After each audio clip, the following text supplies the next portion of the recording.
Welcome to Just Roots Kitchen Intuition.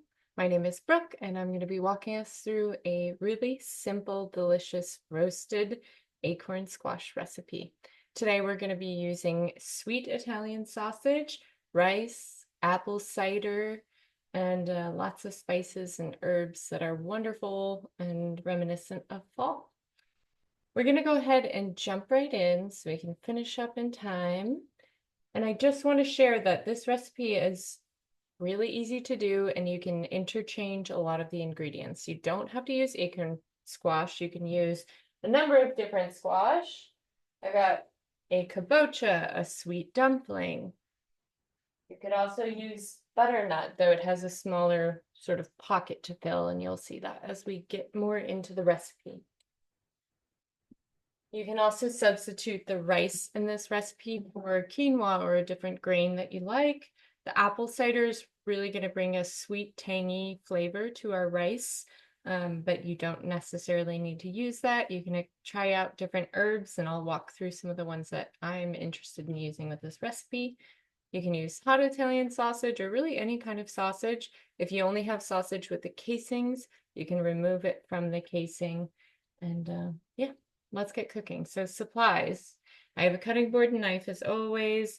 I like to pre-measure my ingredients so I can move quickly through the process. We've got fresh thyme. If you don't have fresh thyme, you can use dry thyme. About 1 cup of rice, 2 or 3 acorn squash or whatever you have that are similar, good for roasting. A nice, we got package of ground sausage. I just maybe wouldn't use breakfast sausage. I have a bowl that I'm going to put my drained sausage in before we combine all of our ingredients together to stuff. Apple cider. So we're cooking the rice in apple cider. I'm using 2 cups, but I'm going to also use an additional 2 tablespoons later in the recipe. All right, a bunch of kale. You probably don't need all of this, but if you're really into your greens, great. You can use lacinato, red Russian, dino kale, whatever you got on hand. Some garlic, 2 or more cloves is fine, as much as you'd like, really. Onion, of course, a couple stalks of celery. And measuring spoons are helpful to have on hand, as well as a pot with a secure fitting lid for cooking your rice. I have a big skillet that I'm going to use to cook my meat and vegetables. And then for roasting, I'm going to use just a regular pan. It just has to fit all of your halved squash. So another thing I want to mention, if you don't eat meat, you can certainly try using mushrooms in place. I buy these shiitake mushrooms that are already dried. You can get them online or at many grocery stores, and you can rehydrate them overnight. You can also buy fresh mushrooms from the store, but I like having these dried ones on hand so I don't have to dash out to the store and get something fresh that goes bad quickly, and they taste wonderful. So you could substitute your meat for mushrooms in this using a little extra oil, because the sausage, the pork sausage, does have a lot of extra oil. All right. So I've preheated my oven to 400 degrees Fahrenheit. You're going to want to do that. That's the first step. And then I'm going to start off by cutting off the ends. Now, the trickiest part here is just the brute force you need to use to cut into squash. I like to use big knives like this, so I can do a little something like that. Now, I'm not too worried about what the cut looks like, only that it sits flat or flat-ish to make an easier cut. And we're just halving those squash, so this might be loud, just like that. So I've got 2 halves here, and I'm going to do that with 2 more squash. I'm using 1 small kabocha and more acorn. Just make sure you have room on your cutting board for all of this. Now, squash seeds can get a little bit messy, so be prepared when we remove these seeds to get some squash gut all over the place. Perfect for Halloween. I'm just cutting off these ends. We're gonna leave the skin on as we roast these. So no need to cut off all the skin. So I just went ahead and made a flat surface so it's easier to chop without slipping and hurting myself. I'm gonna do the same thing just to demonstrate with another type of squash. This one's a bit easier to cut in half. Let's see. All right, now we're using a really simple tool. I'm gonna bring my compost bucket over. You can do this into a bowl and discard, or right in your sink, whatever you do with your veggie scraps, right into a trash.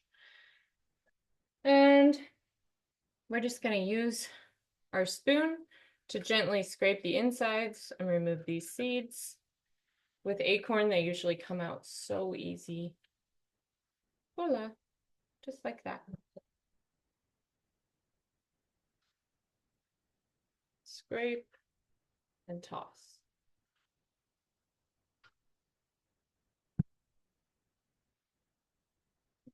It's a little bit trickier with my kabocha. Let's get in there a little bit more.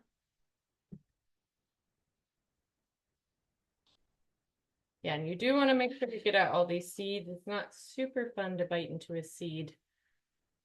Not a traditional part of our stuffing here. Just like that.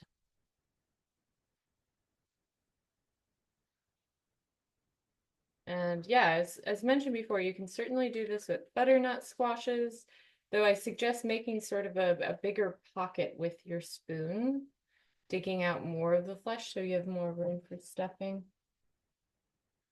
Stuffing squash is kind of one of my favorite things to do because in the fall I have this ginormous buildup at the farm of so many squash and they last for so long, which is great, but it also means you might get a little bit sick of eating them.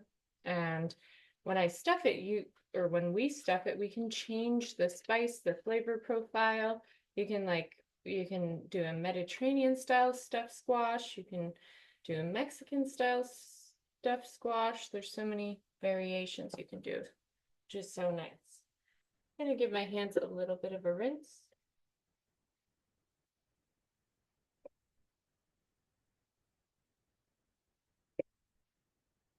All right. This is a tool that I like to have on hand. You can pick them up for less than $1 often. This is just a little brush. I'm going to use this brush to brush on some olive oil. We're just going to use probably the equivalent of a couple tablespoons. If you don't have a brush, you can use a paper towel. You can just drizzle it over the top. I just like to sometimes brush it on to make sure I get everything evenly. Put a little olive oil in each of these. And so basically how this recipe works is we're going to be roasting the squash first with just a little spice and salt and pepper and olive oil. And then we're going to make our stuffing while that squash is roasting. The stuffing requires making rice, so that's the second step. Then we'll saute our meat, our vegetables, pull it out, combine all the ingredients, stuff them up, stick them in the broiler for a couple of minutes, and we're done. All right, so I've got my olive oil brushed onto those, and now you can do some salt and pepper to taste. You can use fresh ground pepper or whatever you have on hand. Just eyeball this, everybody uses a different amount of salt. I'm just it's like I'm taking a pinch in my finger and putting it along each of them. Some fresh ground pepper here. Then what I also wanted to share was a few other ideas of things that might go well with this. So maybe I've got smoked hot paprika. That's from a previous kit and workshop that we did at Just Roots. So this is spicy, so I'm just using a little bit on each of these to bring an extra kick. You could totally do za'atar. You could do some cinnamon. I'm also going to use shug. So I can't remember exactly what's in it, but it smells so good. It's chili pepper, garlic, salt, coriander, cumin, cardamom, clove. So I like all these warm spices with squash. Now, again, salt and pepper is fine. You're going to get a lot of flavor in this dish with the stuffing. So. And we're using sausage, which is very stuffable. We've got ginger, ground ginger. That's also a nice warming spice to add to this if you want. I always like having a lot of spice in my dishes. I think those all pair quite well together. Excellent. All right, and then sometimes I like to drizzle a little olive oil on the bottom of the pan to prevent sticking with our squash. My oven is preheated. I'm going to see if I can fit all of these in one tray. Okay. Yeah. Should be fine. Great. Got all my squash lined up in a tray, going straight in the oven. Put it on the top rack. I'm going to set a timer for 30 minutes. We can check on those in a little bit. They're not going to, can't really super overdo it. Okay. Clean up my station a little bit. We're not going to use this. All right, the next step is going to be to start our rice. So this is kind of neat. Instead of cooking our rice with water, we're going to be cooking it with apple cider. And we're going to add a little bit of water, maybe like 2 tablespoons. So we're going to do a 2-to-1 ratio, essentially. 2 cups of apple cider. And about 2 tablespoons water. That's roughly 2 tablespoons. And then we're going to use either fresh or dried thyme. So if you're using dried thyme, you can use a teaspoon at most. I might use a little bit of that. And then I'm also, just for fun, going to use some fresh thyme. You can use the stems, but sometimes I like to pull the leaves from the stems. You can use up to a tablespoon of fresh. So I go the opposite way in which the leaves are growing. Usually the leaves are going up and I'm pulling down the stem. And you really don't even have to chop it. I mean, they're pretty small as it is. And they should just sort of slide right off if you do this technique, which is great. The top of the stem is going to be nice and soft. So if it breaks off, don't worry about that. You can just leave that in there. You don't need to pull it out. Yeah, and that's, since I already did some dry, that's good. As I mentioned, a teaspoon at most of dried and a tablespoon at most of fresh. And that's going in with the apple cider. Beautiful. Great. We're going to bring this to a boil. What we do when we cook rice, we always want to get it up to a boil, then we'll add our rice. And I have measured out 1 cup, and this is just a basmati, jasmine. You could do whatever kind of rice you have on hand. As I mentioned, you could also sub with quinoa if you wanted to do that. So in my pan, 2 cups of cider, 2 tablespoons-ish of water. We're bringing it to a boil with thyme, and then we will put in our rice. We'll lower it to a simmer and cook that for about 25-30 minutes. And so we'll wait for that to heat up for a second. Now I'm going to use some more olive oil on my skillet. I've got cast iron. I do recommend cast iron. They're pans that last for a lifetime. They're bigger investments, but my goodness, do they last? I'm going to put in about 2 tablespoons. You don't need more than that from the start, and if you do need more, then then it's better to add it later because the meat that we're working with today has a lot of fat and oil in on its own. So we're gonna get this heated up. We'll put this on medium heat.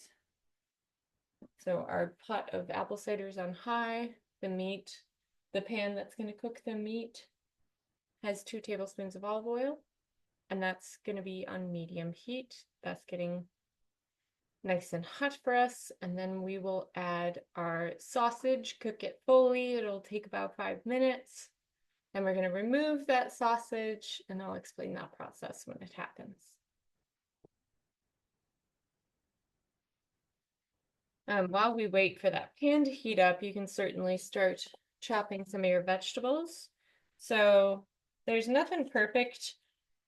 There are no perfect cuts that need to happen for this.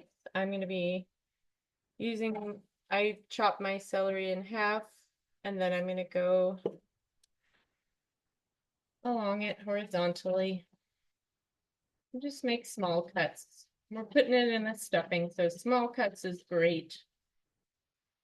That's going to cook down with some onions, so we can use about half of a large onion. This is really large.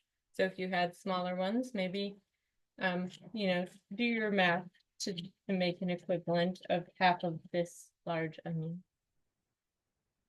Using a full 2 stalks of celery, so I'm just getting all this prepped while we wait for the pan to heat up, while we wait for the apple cider to come to a boil. You can use the ends. I always like keeping a bag of celery leaves, rinds, stalks and stems, just onion skins, even as vegetable scrap. And you can save that scrap, put it in the freezer, and eventually pull it out and make some vegetable broth. And speaking of these dried mushrooms, they make an incredible umami infusion in vegetable broth. So they're great to have on hand. It looks like our oil's getting pretty warm, but it's not shimmering yet. So I'm gonna wait to put our meat in.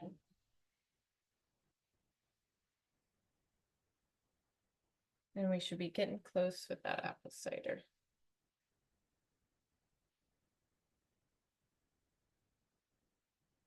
We're going to use about 2 cloves of garlic. You can use more if you'd like. I was cracking garlic a lot this week, helping friends plant.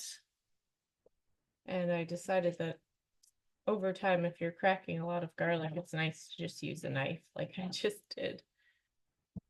Certainly just use your fingertips, but my fingertips got a little bit sore.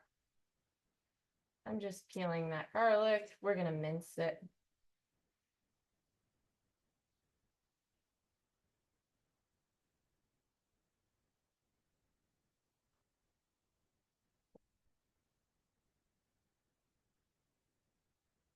It really wants to stay on.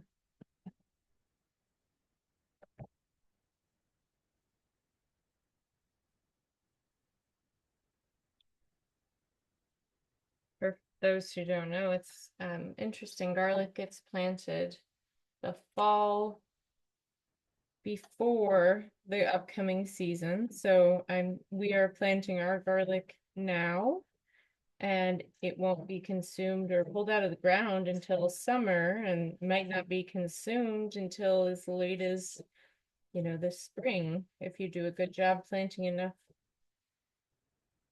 of it to last.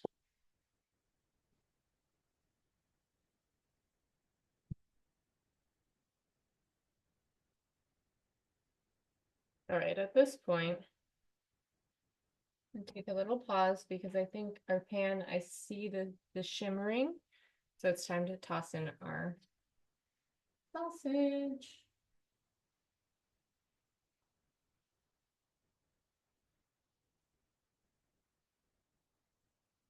So it becomes easier as the sausage cooks. I don't like to start it off on a really high heat, and that's because I want to render some of the fat out, and I want the fat to cook that sausage. So I want to slowly kind of get that fat out, and then the sausage cooks in its own fat. We can drain some of it, you can hang on to it. But that's, if we just threw it in at a super high temp, it'd be a little harder to get all those juices out. And so we are going to break it up with our slotted spoon. Some different types of sausages stick together a little bit better than others, so keep an eye out for that. And I can hear that my apple cider is about to come to a boil.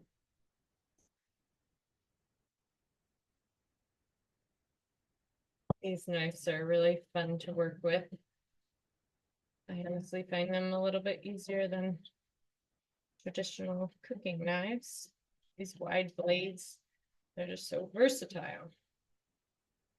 So I'm just giving my garlic nice mince, getting it real fine. Looks great. Good, 2 cloves. You can do more if you're a garlic person. Perfect timing. I got the smell of the apple cider and the thyme in there. Dump in 1 cup of rice. I'm going to lower it to a simmer. I'm going to keep it closed. We like to cook rice with lids on them. And I'm hearing some sizzling over here, so I'm going to start stirring and sort of breaking up these big chunks, flattening the meat as much as I can to get an even cook.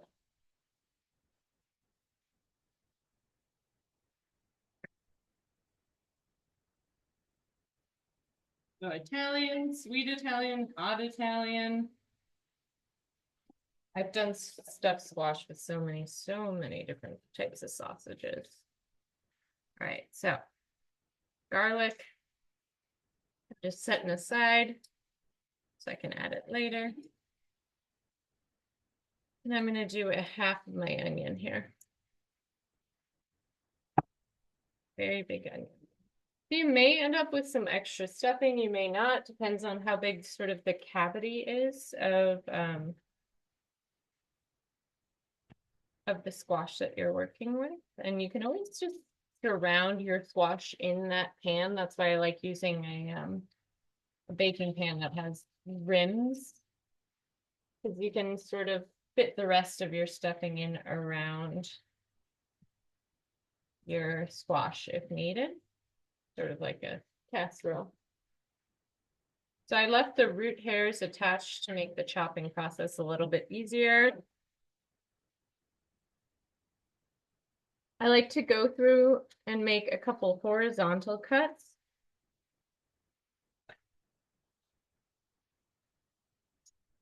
And then I'll cut vertically, stopping just before I hit the end to try to keep the onion intact. So it makes it easier to dice. This is a pretty thick knife for this, but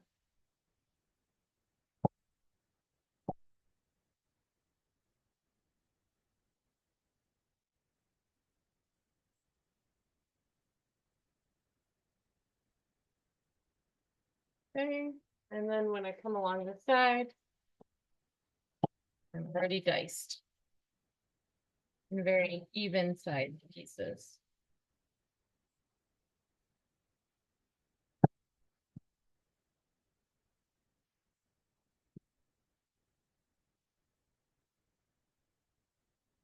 Onion's all set. It's already starting to smell delish. Got the squash in the oven, sausage on the stove, the rice bubbling with thyme and apple cider. So many scents for fall.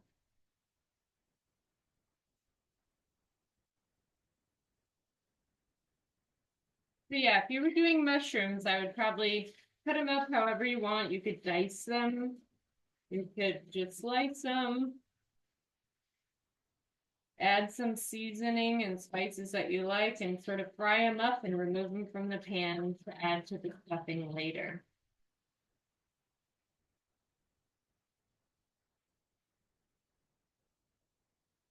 Yeah. Great. I'm gonna get myself a little cleaned up.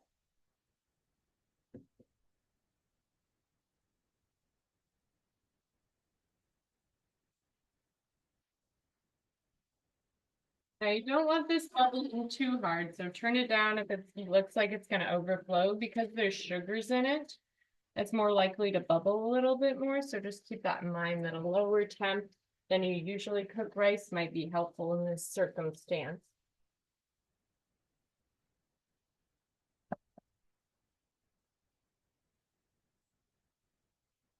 I'm starting to see some nice browning, but there's still some pink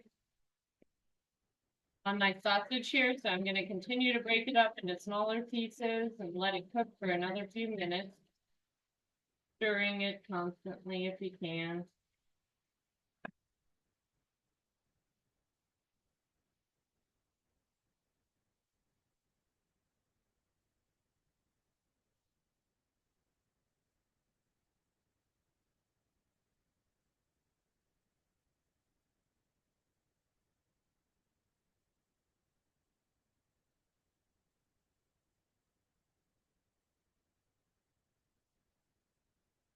Getting pretty close.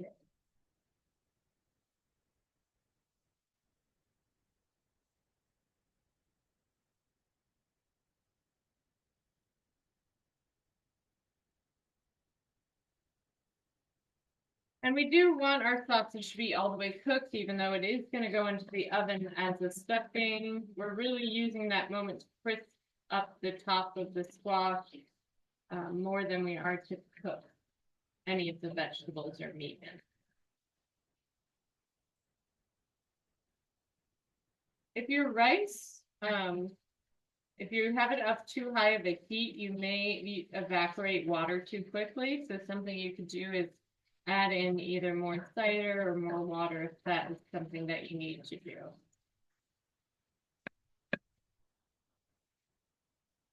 Okay, just another minute on there. And I've got a bowl out, and you can use a slotted spoon or whatever you can to get that meat out of the cooking fat as much as possible into a bowl to be used for later.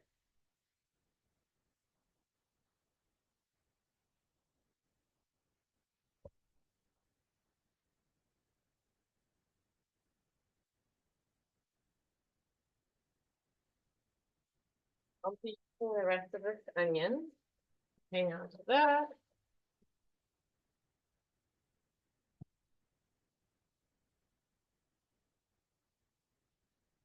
This is the tool I should have been using to break it up.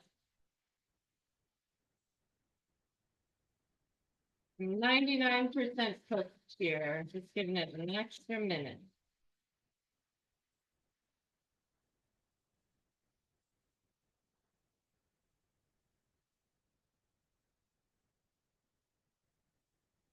This recipe I like a lot because it times out so well. By the time you're done cooking your vegetables, your meat, your rice, and your squash should be finishing up. It's kind of perfect. You can turn off the heat for a moment while we get everything set up. Go ahead and scoop that meat, giving it a second to drain into a plate or a bowl.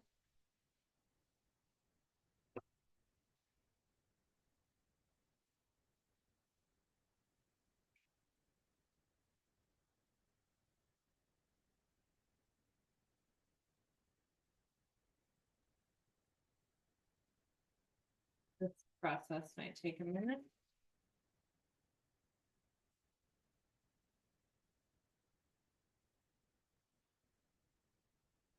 Depending on how much fat you have left in the pan, fat and olive oil combo, you might want to add some more. It'll leave a few little bits in there.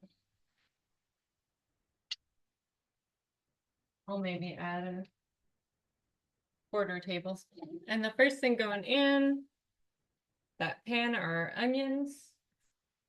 You can turn the heat back up to medium, medium low, depending on how intense your burners are. Right. And then the celery, you could wait a minute or you could throw it in right at the same time. I tend to throw it in.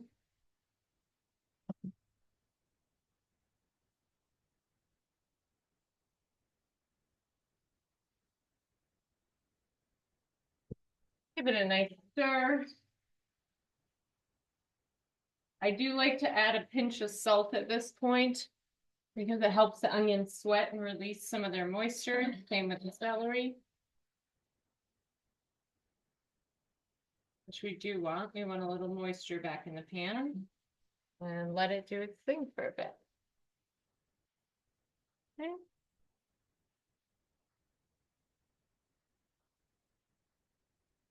All right, now we're gonna prep our kale. So if you got kits with us, we use organic vegetables. We grow organic vegetables at Just Roots. So you don't have to worry about it as much, although sometimes there's little bugs like aphids on kale. So rinse it if you'd like. If you buy it from the grocery store, do rinse it. What we're going to do is just strip the kale leaves from the stem. You can just put them on your cutting board. Little leaf in this. The stems you could include if you wanted to. They take a little bit longer to cook down. Those would be nice to save for a vegetable stock, I think.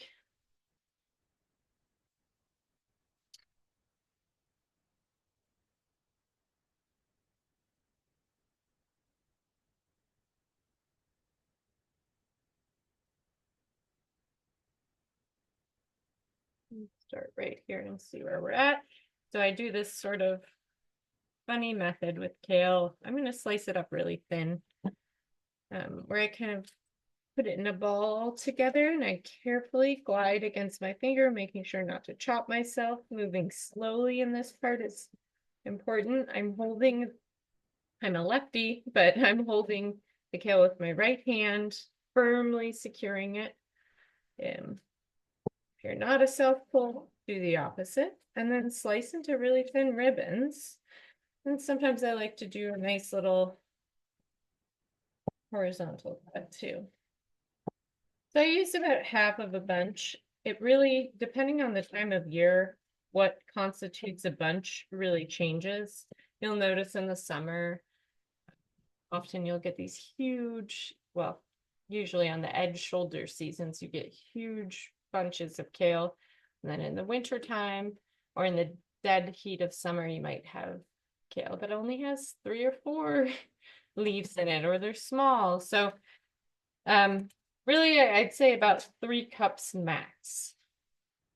And it does cook down quite a bit, so keep that in mind. I'm going to save these for another day.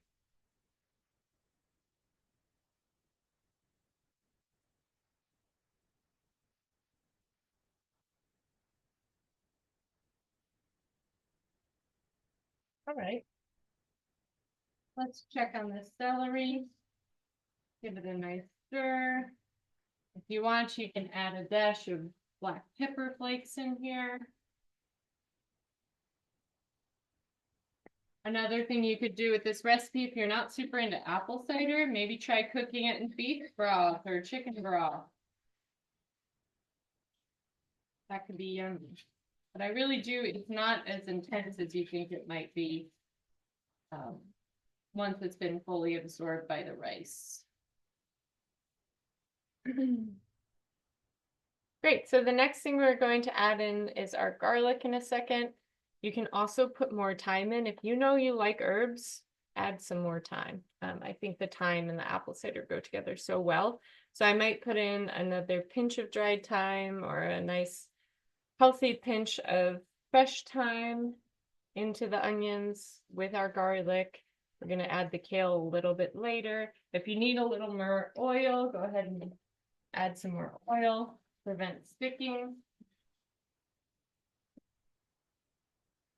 And I know you're not supposed to peek at rice a lot, but I just had to. It's looking great.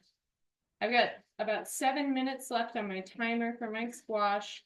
I'd say 7 to 10 minutes on my rice.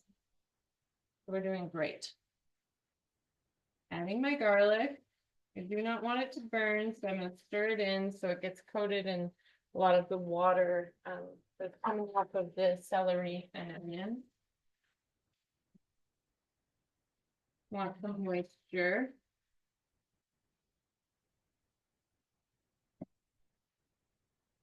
It smells so good. I'm going to add a little more dried thyme because why not? Lovely.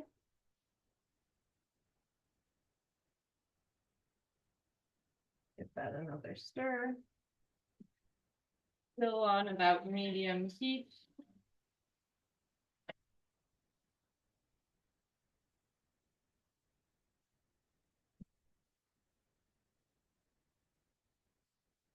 And you can certainly, once you've tried this recipe and you played around with it, try adding more spices or different types of vegetables. Instead of kale, you can definitely use spinach or other greens that you like. Even baby kale could work. It'll just cook down a lot quicker.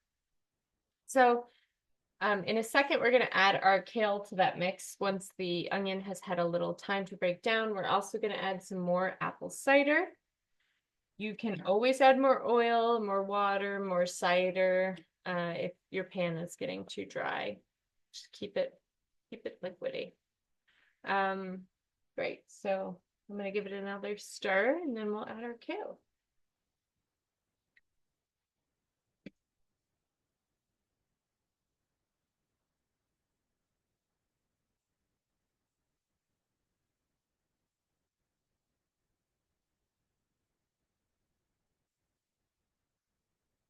Okay.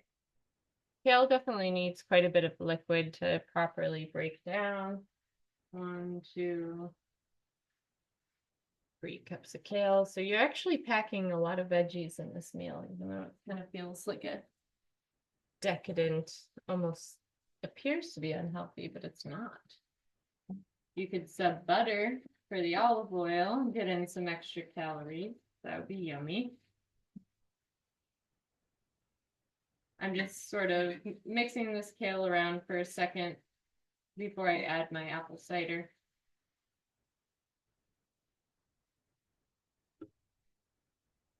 It's already starting to wilt, which is great. Help a little more.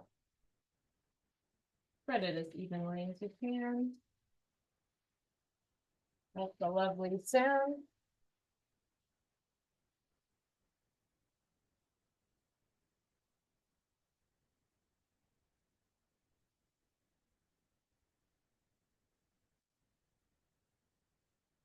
You can also cover this if you want to steam it a little bit faster, but no need for that.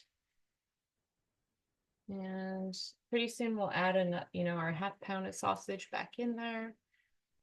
And then our rice will be finished. We can mix it all up. If it fits in that, great. If not, you may have to transfer into a bigger bowl to mix everything evenly. And we'll begin to stuff our squash. So let's let that kale cook down while we get a little cleaned up.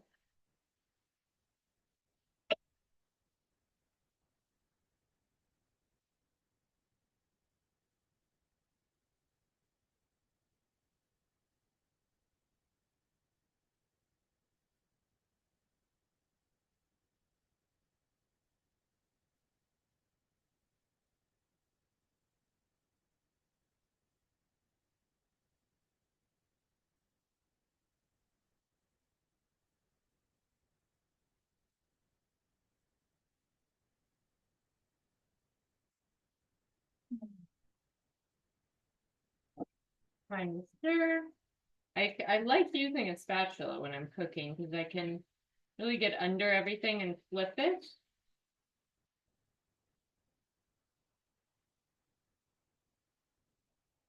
Something else that would be really yummy in this, maybe adding some dried cranberries or cherry.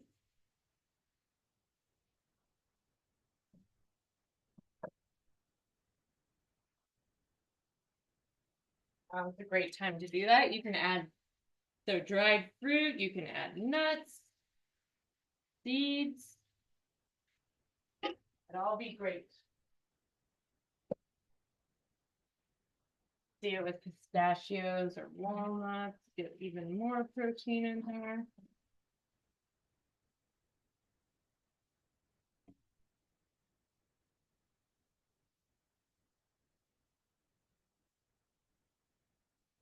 Awesome. Oh, smells so good. It's such a little beacon of fall. All right, so our kale's been cooking for a little bit. I think now it's a great time to add our sausage back in there. You can also break it up a little more if you need to. You can do what I'm doing and add the rest of the fat that was dripping back in, or you can keep that out, whatever is your preference.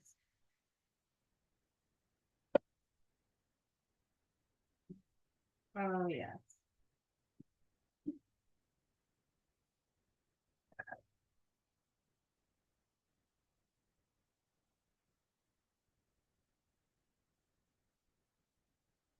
You're going to want to get some pot holders out because I think your timer, if you're moving along the same time frame as me, it's going to go off in a sec. Now it's also a great time to do a test for salt and pepper and spices. So just keep in mind, you haven't added your rice in yet, but if it's tasting really bland, you know that you might want to add some.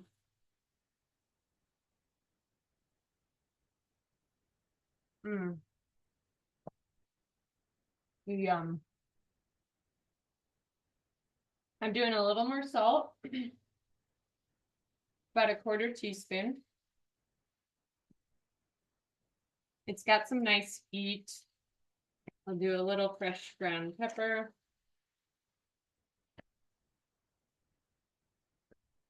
I'm going to turn it off. At this point, our rice should be pretty close. Let me give that a test too, so you can keep that on.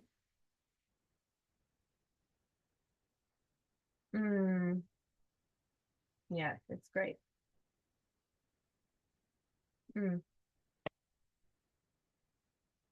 My rice is ready, so I'm going to turn it off.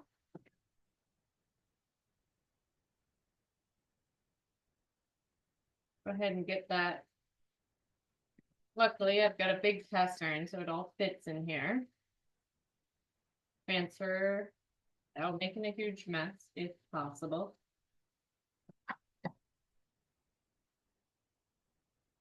This is where all of our lovely flavors get to come together. You can also add cheese to this. I think goat cheese, a little bit of feta, yum. Parmesan on top, that would be really good. This is a dairy-free recipe, but there's no need. You can certainly put on a little bit of fresh grated or store-bought Parmesan cheese. All right, we're gonna mix it up again. Don't need you. Oh, had a little thing.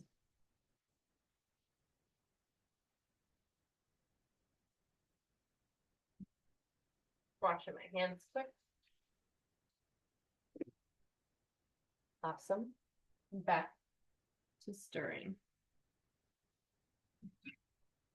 So at this point, we're going to pull, once we get this all mixed in together, we're going to take our squash out of the oven and we'll reset the oven to broil. And that's how we're going to get a nice crispy top on these. Oh, wow, the color's so beautiful. The celery has this light green, chartreusey color. There's the beautiful browns of the rice. Our sausage has lots of, it's speckled with lots of spices. The kale is so bright and green. Yay. All right. And now comes the orange and yellow. These look great.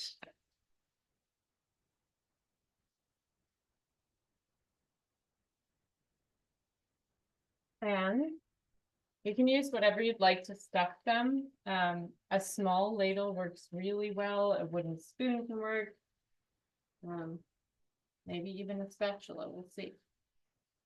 And so I'm just gonna fill these. I'm gonna fill them to the brim, pressing down. We want these pretty loaded. And also look at how much stuffing you have. But you can also, you don't need to eat it as stuffing. You can eat it as a separate meal all on its own. I'm just trying to fit as much as possible in these.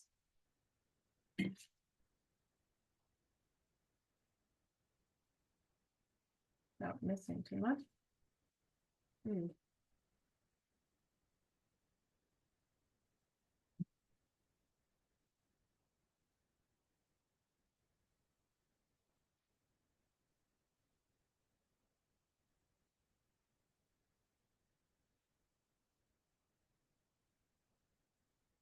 Now we're going through once more just to load it up.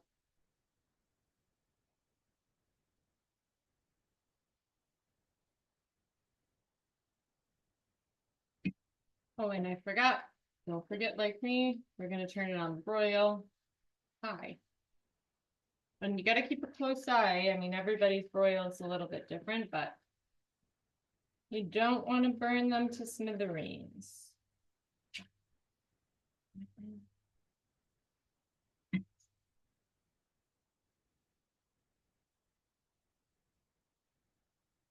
And you're welcome to go ahead and, sort of stuff the rice in between, like a casserole.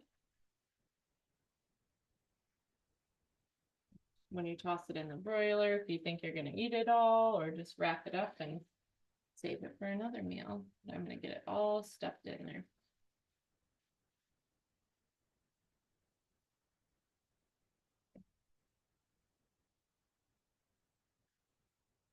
Now is a great time to grate it with Parmesan cheese if you're going to do that.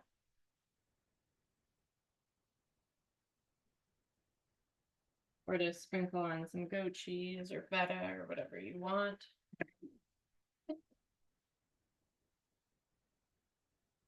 Fits quite well in my casserole. Lovely. Just to show you what that's looking like. Yum. And then you're going to stick it on broil for 2 to 3 minutes at most. Keep a close eye on it. If you have an oven light, it's good to have that going. And you can clean up your rice if you're like me, a little bit of a messy cook in the kitchen. You can still get kitchen timers if your oven doesn't have one for really cheap, and they are a tool that has saved me so many times from imminent disaster. Okay. Looking good. You can serve this as a side dish, especially if you do it with mushrooms and not meat. Like a roasted chicken, green salad, it would be so nice. And I'm just gonna have you hang on for 1 second until we can get these pulled out of the oven so you can peek at what they look like.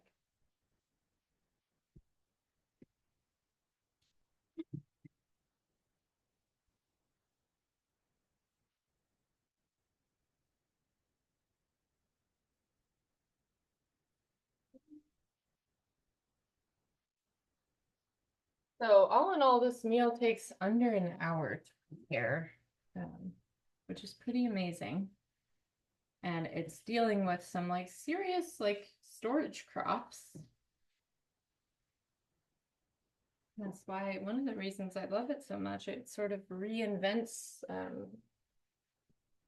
squash for me. Makes me more excited to eat it.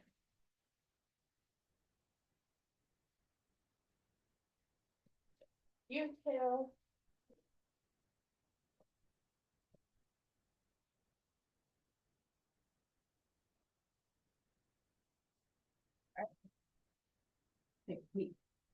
Oh, that's looking great.